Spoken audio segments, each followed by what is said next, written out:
Uy! Tignan mo, oh. Ito din, oh. Meron dito.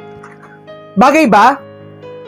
Oo naman, oh. Bagay sa'yo. Bagay din sa akin, di ba?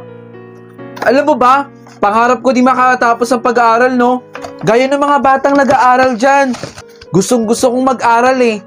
Kaya lang, wala namang pakialam sa akin yung magulang ko, eh. Pinababayaan nga lang ako dyan sa kalye. At namumulot pa ako ng basura. Ang sarap siguro magsuot ng ganito. Ako din naman, gusto ko rin makatapos ang pag-aaral.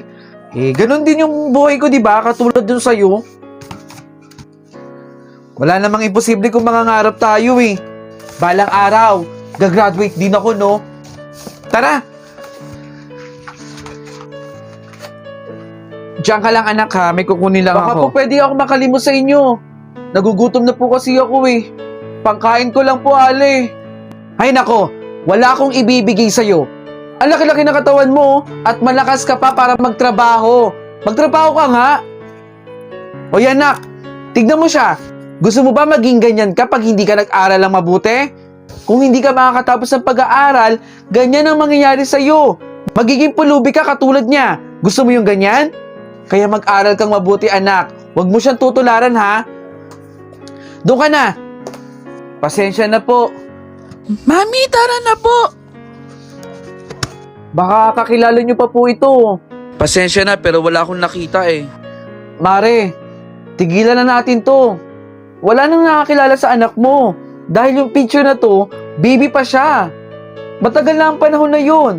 Maaaring lumaki na siya. Marami na nagbago sa kanya. Kailangan ko mahanap yung anak ko. Alam ko, naiintindihan mo ko. Nanay ka din. Nangungulila ako sa isang anak kong matagal lang nawawala. Eh, ano pa bang magagawa ko? Nanay ka. At talagang hahanap-hanapin mo yung presensya ng anak mo.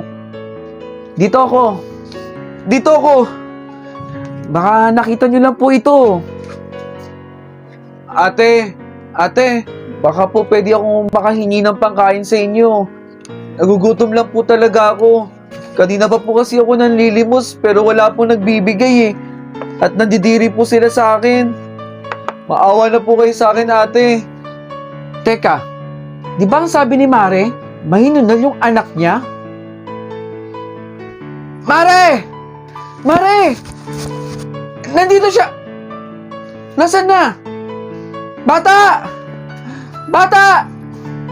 Oh, na-enjoy mo ba yung content ko? At gusto mo rin bang manalo ng POV shirt gaya ng suot ko? Madiscarding nila lang?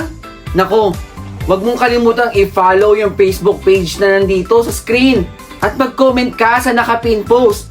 Sagutin mo lang ang tanong na, bakit dapat ka mabigyan ng POV clothing ko?